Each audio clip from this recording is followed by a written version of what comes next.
Hello. I just wanted to pin the book. Let me just turn it around so I can show you the cover.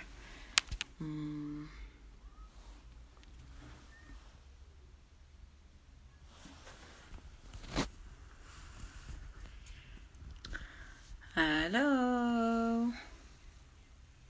Hi, Jimmy. Happy Friday. How are you guys? So this is what I'm reading today.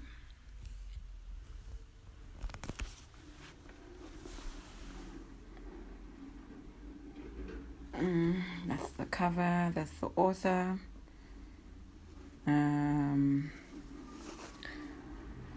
I have had this book since when?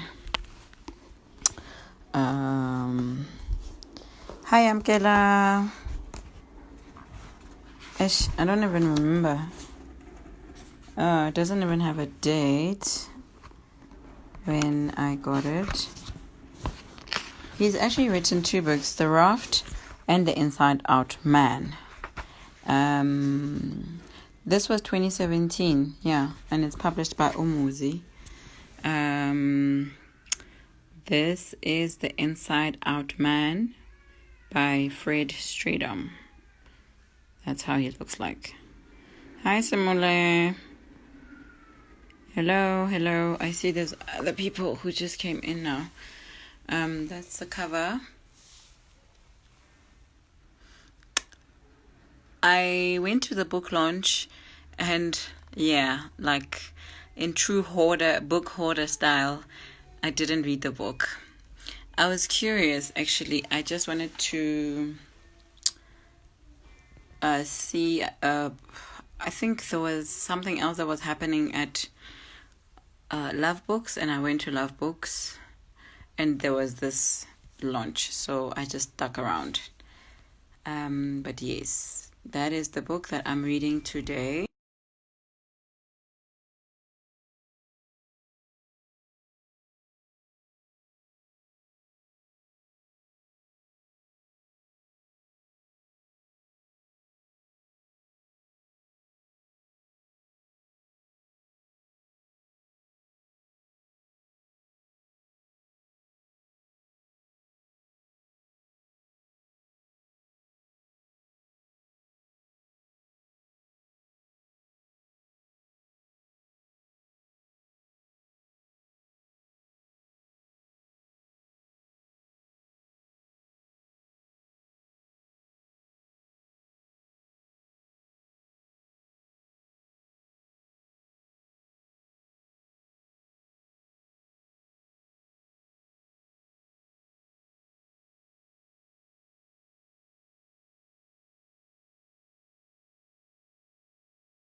Two men to move beyond the one terrifying frontier from which neither of them can be sure they'll ever return, the borders of their own sanity.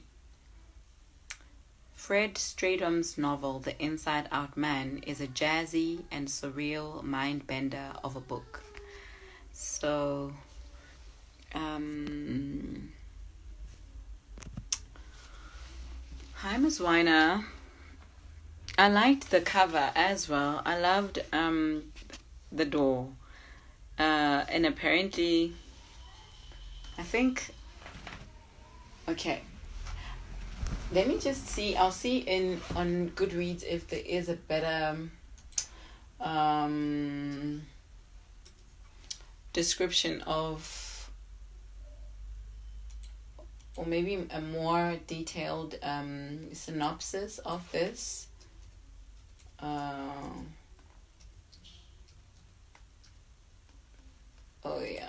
let's see.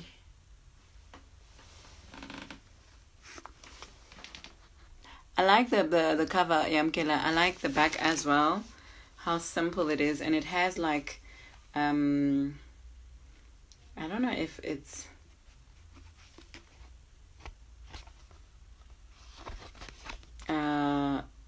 It's like the inside of a room, but it's dark, very dark.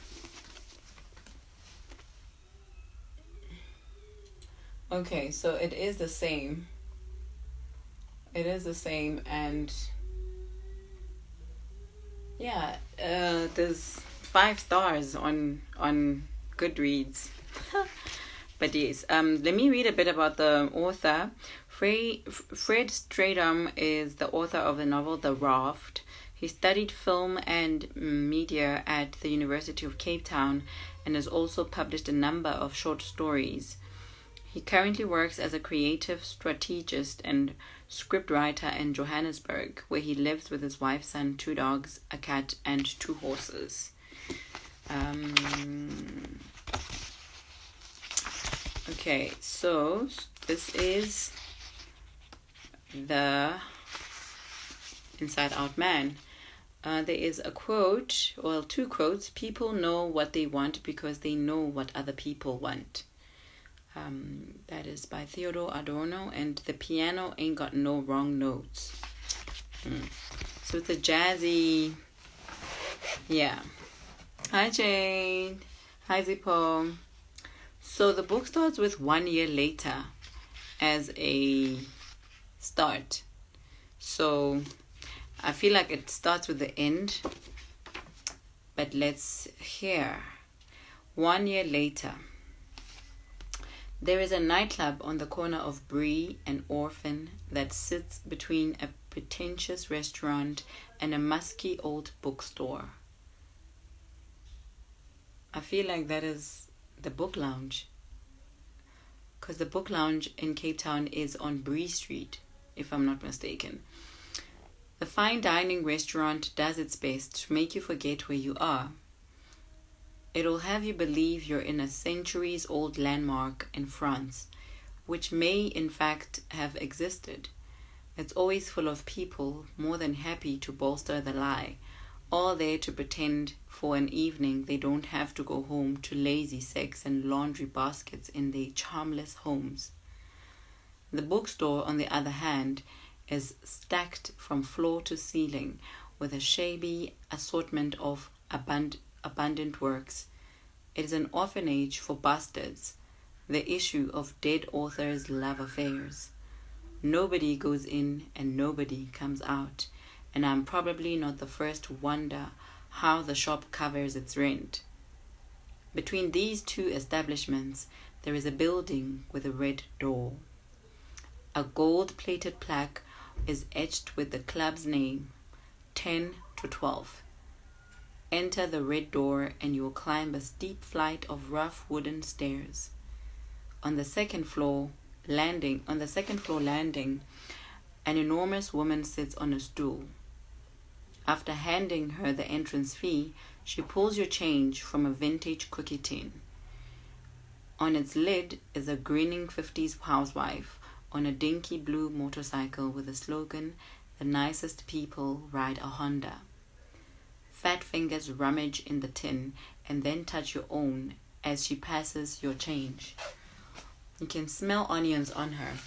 She's been eating a boerewors roll. She's been eating a boerewors roll. Like, oh, Miss Weiler says, oh, the connections is bad. Okay.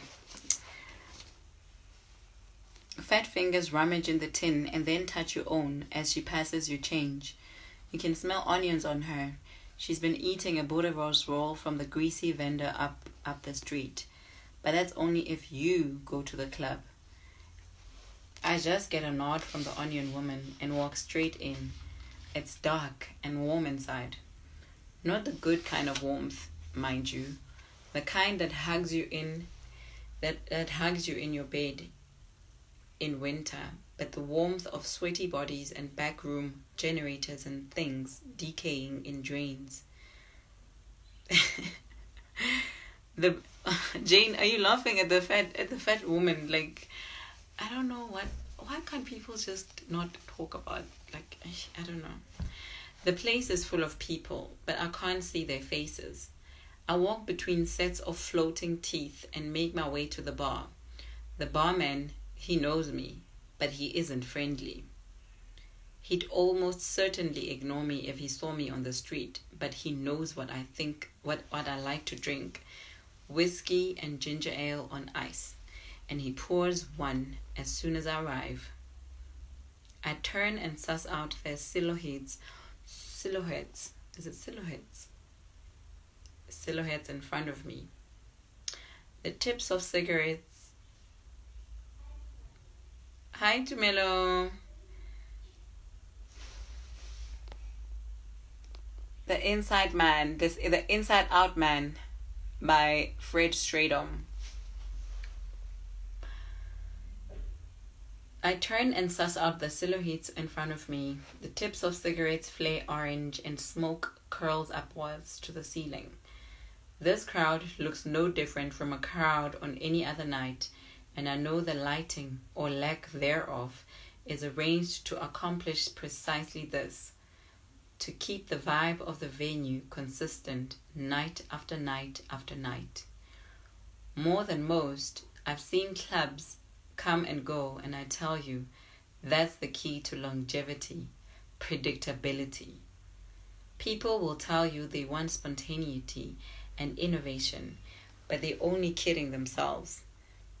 As shitty and grotty as a place might be, what matters most is that it's consistently shitty and grotty, and believe me, it will then live to rot another day. In about 5 minutes, the manager of 10 to 12 will arrive and sit beside me and shake my hand and ask about my day. He's a short man in his early 30s. His hair's gelled up into spikes and he's all smiles. He's the manager because he knows how to smile at people he dislikes, and he's a particularly good manager when smiling at me. He'll ask if I'm ready, if my vintage fingers... Oh, I'm reading Afrikaans in English, guys.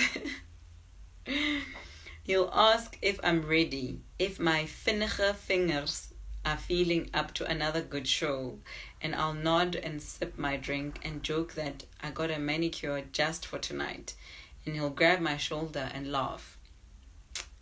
Then he'll head to the small stage at the back of the club and introduce me to the crowd. Do you guys... Okay, maybe I shouldn't even ask that. Vinnige fingers. Fast fingers. It's for some of you who might not even know, because Afrikaans, but wamang habai bat. Even though I read that. He'll refer to me as the real deal, the man of the hour, the Jehovah of jazz, and that'll be my cue to down my drink and walk up. Everyone will clap, and the spotlight will fall on the piano that's been sitting in the darkness like a coffin at the altar. I'll take my seat, lift the lid, and lean in to the drooping mic to thank everyone for coming. At that point, I'll do what I do best, the only thing I know how to do. I'll play jazz. I'll stretch my fingers across the keys and move them faster than I'm even aware of doing. I'll sweat and I'll forget. I'll forget about the onion woman, the grinning manager, and the crowd of teeth. I'll forget about the whole goddamn world, and for a while, all the conversations will be put on hold. Not a word. Because they'll all be listening, you see. That shapeless mass of teeth and smoke out there, listening as I rant and scream and cry through the strings of the piano, furiously imploring them all to set me free. So the grinning eyes, the teeth that he's performing for, it's like, because the club is dark and all black, he's playing for just teeth, because he can't see their faces, he can only see the teeth. So that is so I think I don't know if that's the format of the book, or if that was his intention, to start at the back or to start at the end of the story. But yeah, that was, maybe he meant to write prologue. I don't know. So chapter 1 is called Scratch Scratch.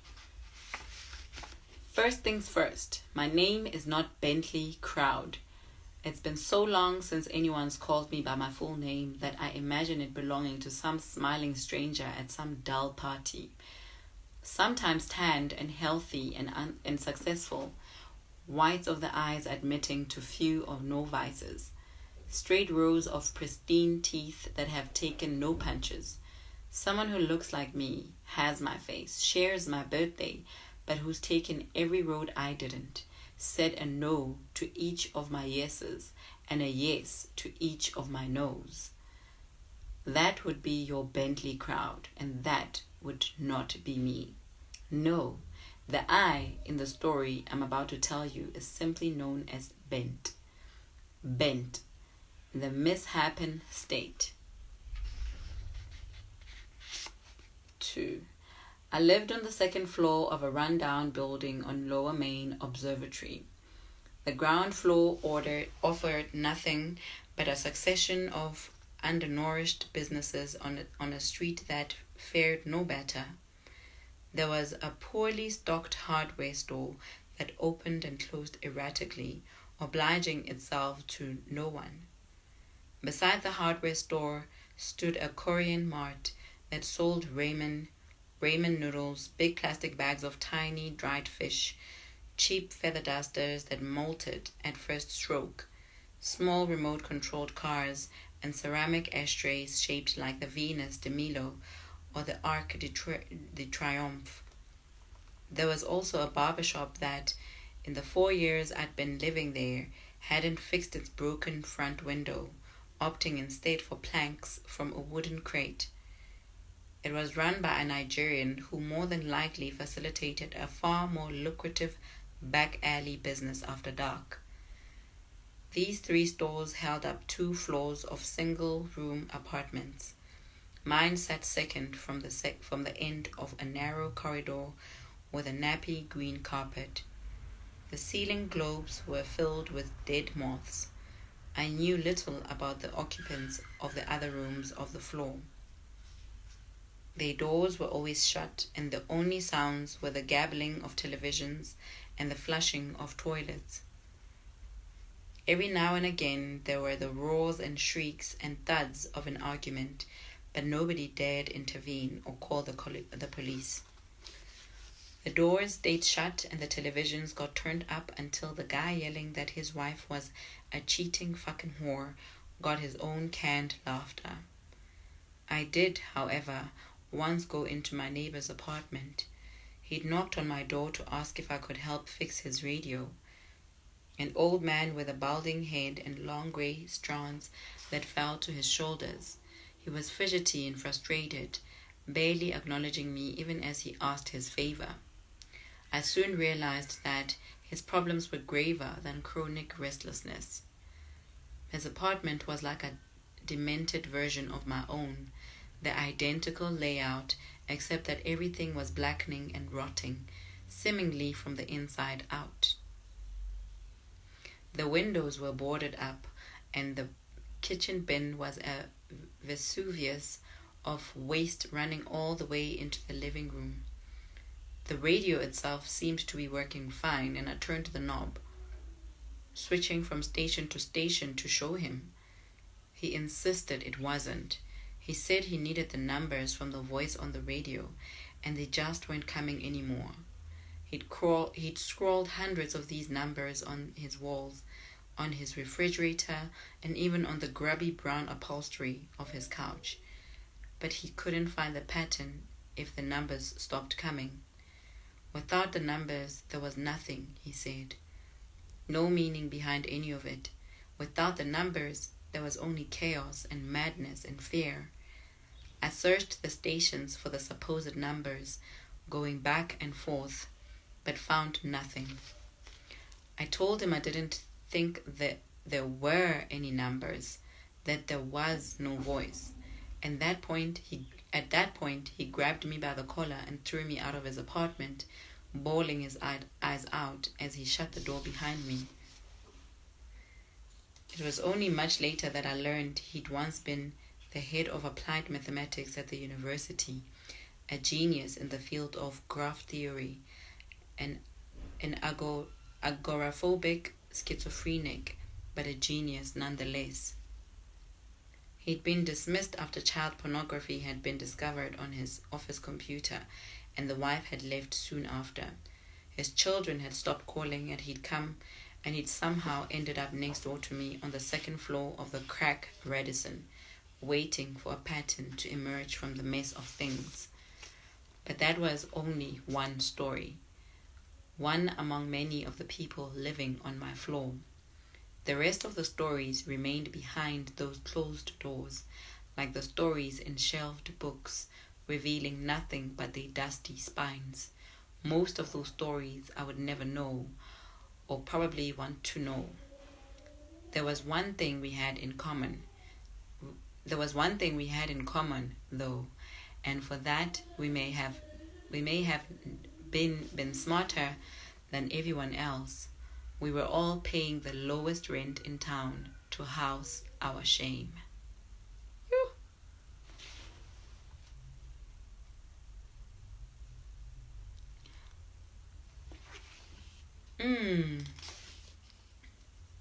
On Mondays, I played at the Bijou, on Tuesdays at Van Hunk's, and on Saturdays at 10 to 12.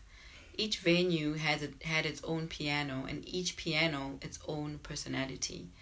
Sometimes I was offered a percentage on the door. Other times I was paid a fixed amount for a set.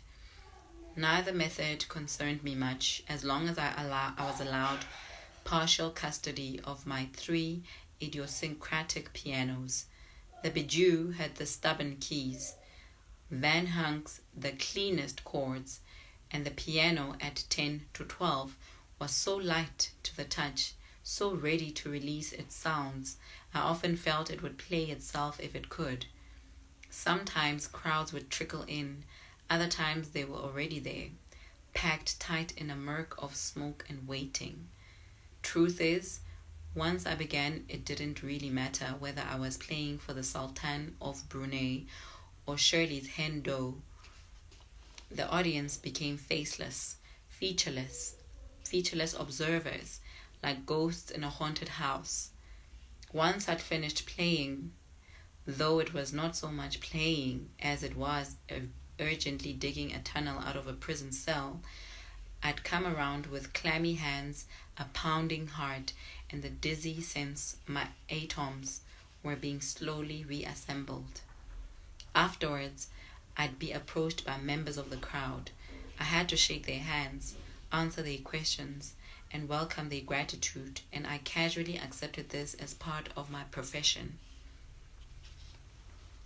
Hi, Saida. Hi, Ava. Hello, everybody. There might be a woman out there who thought I was worth sleeping with, or a man who considered me interesting enough to pull a stool up to mine, but I was too well acquainted with these gestures to exploit them guiltlessly. This was simply how things went at these things. One particular Monday, I finished up at the Bijou around 10:30, skipped the usual courtesies, collected my pay, and headed straight out. The joint was only a few blocks from my apartment, so I walked it. The street was quiet and empty, and my footsteps echoed. A dog barked, a bottle rolled along the concrete, and trees shushed in the wind. By the time I reached my block, the cold had crept through my coat and my cardigan to the flesh beneath. I buzzed my card at the front gate, walked to the lobby, went inside, and took the rickety elevator to the top floor. "Open this door, damn it!" The elevator had just creaked open, and I could hear yelling from down the corridor. The culprit came into view. A big man was beating his fists against the door next to mine. I fumbled for my keys in my coat pocket and crossed the carpet, avoiding his eyes as if he were some wild animal. "I'm warning you," I'm warning you, open this door. His fists swung against the door, mercilessly pummeling it. His face was glowing red. His breath hissed through gritted teeth. A sweat-drenched fringe hung over his eyes like rats' tails. I'll kick this door down, I swear it. And when I do, he gave the door a low kick with the steel tip of his boot. Good for him. I grabbed at a key, stuck it in, and turned. The wrong key. A woman's voice. Oh, go away. Okay, you're asking for it. You hear me? I said you're asking for it, Julie. I'm going to count to 3, and I swear to God. I flicked to another key and stuck it in the door. For some reason, I turned my head and caught his eye. Both raised fists were against the door, his chest heaving as he caught his breath. He was sizing me up, calculating my height and width, and whether there was the right amount of cocky disdain to pull his fists from the practice range and bring them to the pit. And you? What do you think you're looking at? You fucking my wife too? I gave a quick shake of my head, pushed open the door, and shut it behind me. Next thing I was aware of were the theatrical sounds of rough sex. I was lying on my bed in the dark of my room, trying to get to sleep, but brought back to wakefulness by thump, moan, thump, shriek, thump. She clearly let him inside at some point. I hadn't heard a door being kicked in, though I couldn't tell whether they'd reconciled or were punishing each other. I climbed out of bed and went to the window. A crumpled box of Princeton cigarettes lay in a bin beside the dressing table. I reached in to fish it out, straightened the box, and pulled out the only cigarette among 5 that wasn't broken.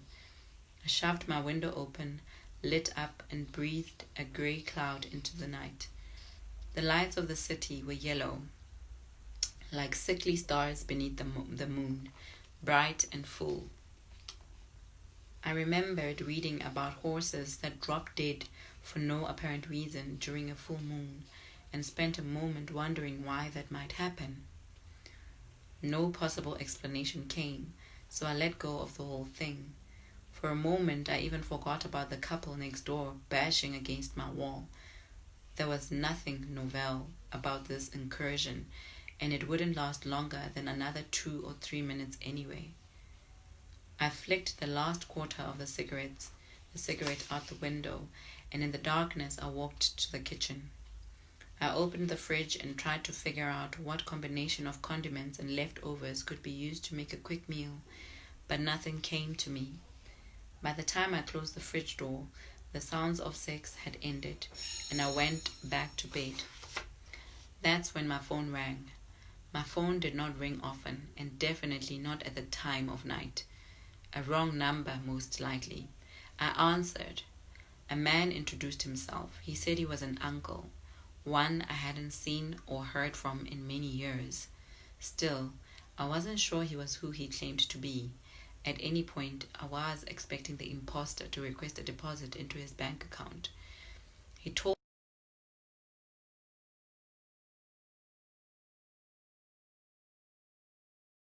but I listened carefully anyway, the way one listens only when there is nothing else on one's mind. The way an insomniac puts up with the repetitive details of a TV infomercial at 3 in the morning, listening to it and through it. The man finally got to his point. He was calling, he said, to tell me my father had died.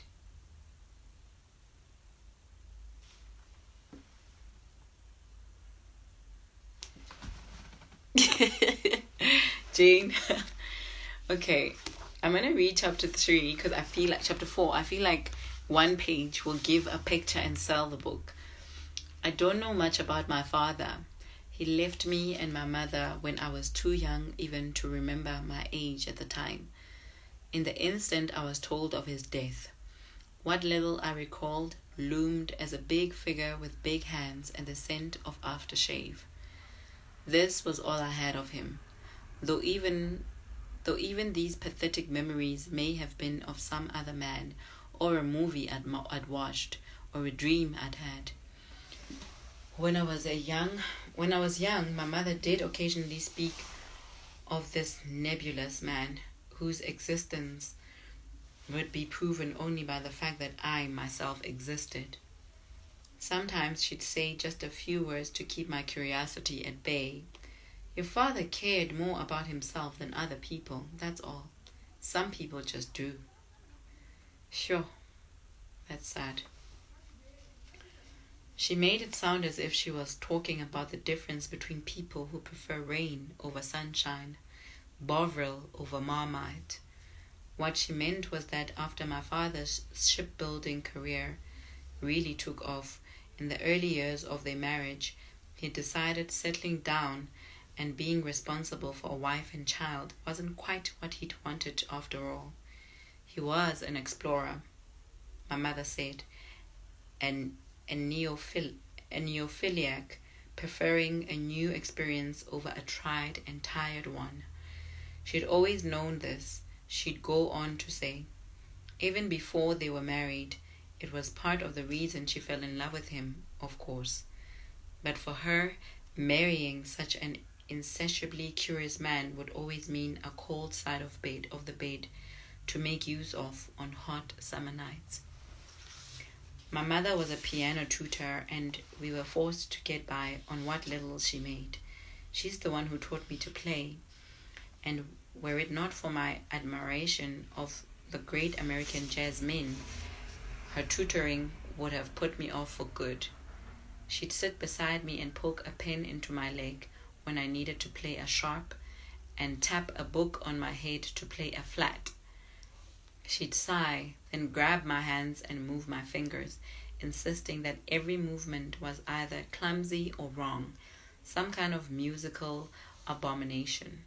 Fortunately, my Art Tatum and Oscar Peterson records were there to modify my contempt. A reminder that I needed to know the rules before I could break them, and boy, would breaking them be good.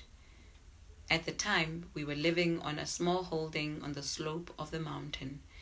There's not much I remember about that tiny house. I do remember it smelling of stale cigarettes and wet wood. I also remember that there was very little natural light and almost no ventilation, as if we were in a nuclear bunker during some untelevised war. But that was it. I may have just blotted the rest from my mind without being aware. Of the many years we stayed in that house, however, there was one night that often comes to mind. I've told myself it is yet another memory of my father, but I can't and probably won't ever be sure. I was in my room doing something or other. My mother was in the lounge, smoking her umpteenth cigarette, building a mountain of yellow buds, as usual, in the perlemoon shell ashtray that balanced on the armrest of the couch. There was a knock at the door, and she got up to answer it. We almost never had visitors, so I went to my bedroom door to see who it was. I couldn't see much, but I heard a man's voice. It was deep but calm. He spoke with my mother for a while, and her voice rose as his began to sink. Soon she was screaming at him. He said something like, "Take it, just take it." And she was yelling that she wouldn't, and said, "Go to hell, we don't want it. Go right on off to hell." Then the fight was over, the door was shut, and I closed my own door. There was never a follow-up to that fight. As the years went on, that's all I had to work with. That one night, like a detective trying to solve something that may or may not have been a crime at all. All I can add is that the following day my mother took me shopping for new clothes, something she hadn't done in months. "Money can't buy you happiness," she told me, even as she bitterly, or not so bitterly, picked through rows of shoes, racks of coats, and shelves of perfume for herself. "If you remember that one thing, you'll be smarter than most of the grown men of the world." What she failed to add was that while money couldn't buy you happiness, no money couldn't buy you anything at all.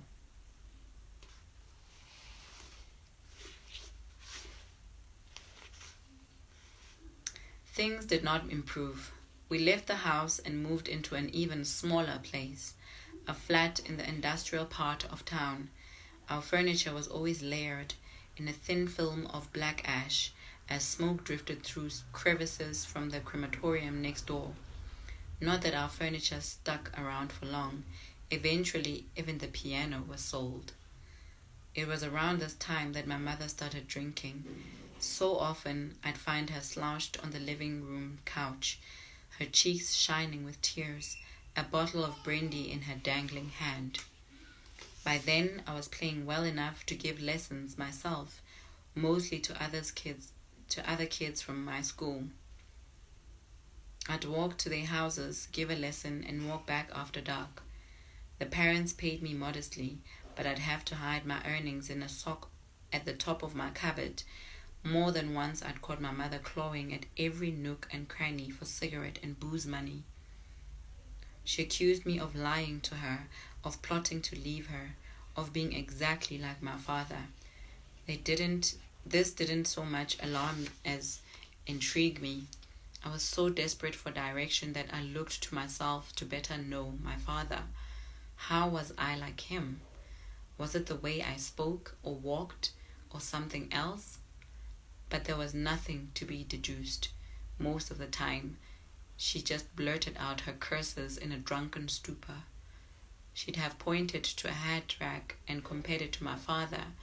That is, if we hadn't already sold the hat rack. And I was beginning to resent him. He'd been gone for longer than I could remember, but the teenage me wouldn't stand for what the pre-adolescent me had to endure. My mother hadn't always been the sweaty, stinking woman in the living room, refusing to eat or shower. She'd once been a woman of dignity and grace, stern but giving. He was off somewhere, screwing around, cavorting and spending his way to hell, surrounding himself with the finest of everything, paying for smiles, not giving half a shit to be split two ways. And we were here. Until it wasn't we, it was I. A songwriter would probably have said my mother died of broken heart, but to hell with that.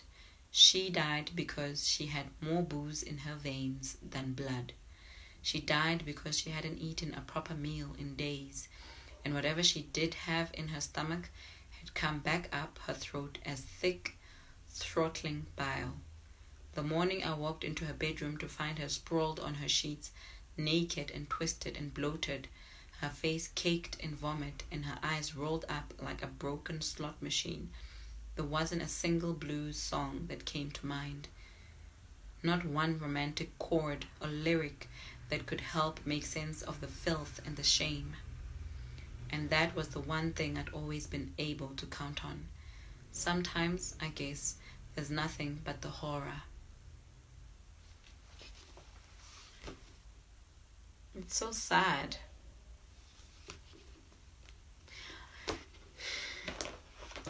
I've actually read up until chapter 4 and it's... yeah. I don't know. Okay, hold on. Let me read this to you. Take away the things we own, the houses, the clothes, the cars.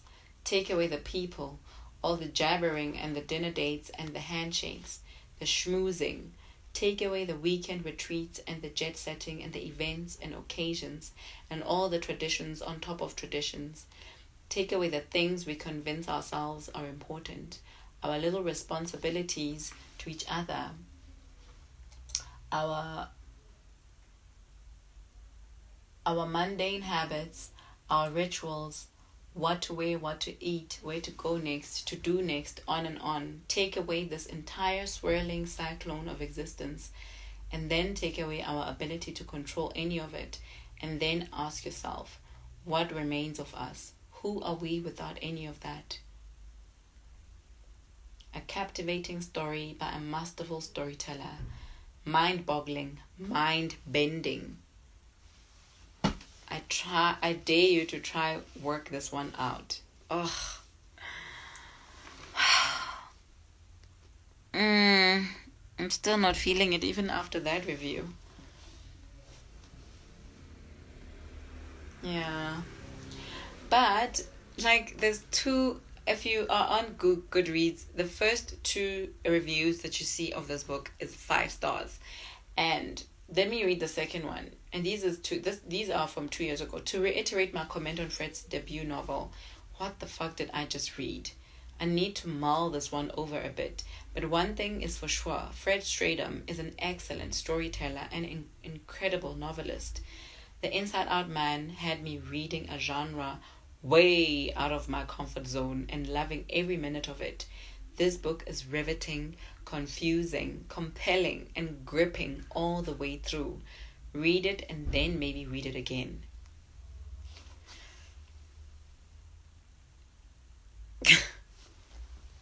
Yeah, no. Miss Weiner, I'm with you there. Yeah. The Inside Out Man, guys.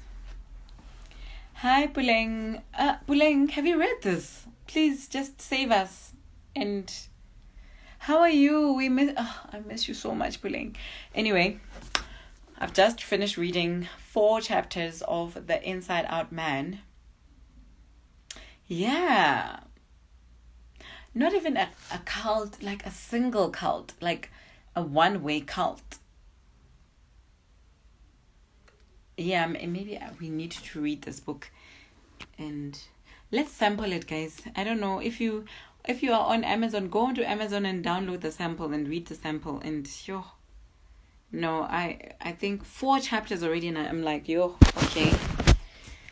But yes, this is what I just read, The Inside Out Man.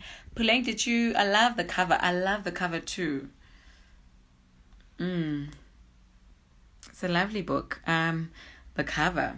And the praises for The Raft, his first book. Every character, every leaf, every strange fruit, every odd island is magnificently described. A brilliant book. And the Business Day said, a writer to watch. His writing is richly lyrically descriptive. A must read. Must read, Miss Weiner. You must read the book. I don't know, like, I think this is one of the books I'll keep, and one day I'll read it. But yes, maybe that's why he started with the end. Yeah.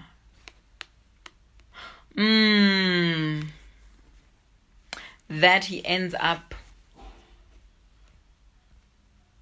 Sure, I'm gonna have to read it again. But yeah, I'll share the picture of what I just read.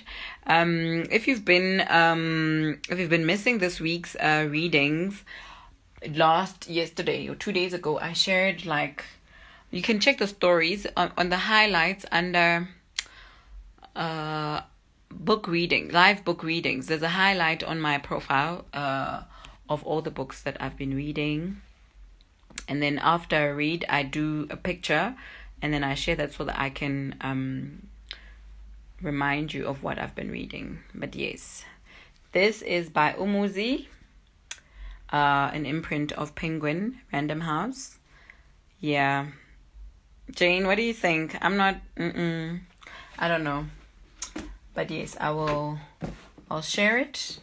I'll share the picture and his writing style is catchy, but not sure about the storyline or the narrative.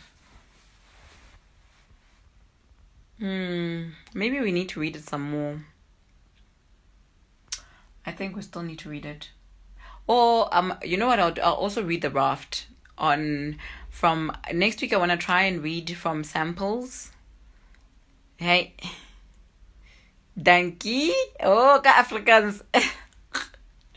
Yeah, no. Jane, next week I'll try and read from a device, like from the laptop. I want to try and read books that that are on Amazon as a sample, and then I'll read samples. And yes, I think that's read sample. And The Raft is his first work, and see, Barry, it's brilliant, guys. And his book launch was actually packed. Mari, like, I don't know. If I recall. I get to be pulling if we were there, but anyway. Hey Masentle, I just finished reading this. I'm about to wrap up and have a great weekend, guys. We are now moving on to the Cheeky Natives at 6:00. Today is a writer that I didn't know of. I don't even know how to pronounce his name, but I'm actually grateful that these things, like the Afro Lit Sans Frontiers, a virtual festival, and the Cheeky Natives has exposed me to new authors, even international authors, like African American authors. Like the one live discussion that was the author of Heavy, Kise. Sure, guys. If you're not following at Cheeky Natives, please do. They have a live Instagram takeover going on now at 6:00. So I'll see you guys next week, Monday. I'll dabble a bit with... this week I actually didn't read one short story from the collection, the Gerald Crock anthology. So I will start with it on Monday. And Monday is Africa Day, which is the beginning of Afro-Sans Lit Frontiers. Yay! Afro-Lit. Heavy blew me away. Really? I don't have the book. Oh my gosh. Let's inbox. Bye, guys. Bye. Have a great, great weekend. And thank you for always joining me, even with my bad hair days and. But see you guys Monday. Or see you on the streets. I wanna go Cheeky Natives now at 6 until whenever. And then on Instagram stories and Twitter and Facebook. Sharp. Oh, guys, I started a YouTube page. Bookamoso has a YouTube page. But, hey, technology, guys. But anyway. Thank you, Miss Wina. You beautiful. Thank you. I accept. So yes, I will be loading up some videos of more reading and some new stuff that I'm planning for June. So please subscribe. Pressure. Your content. Ooh, COVID. Bye, guys.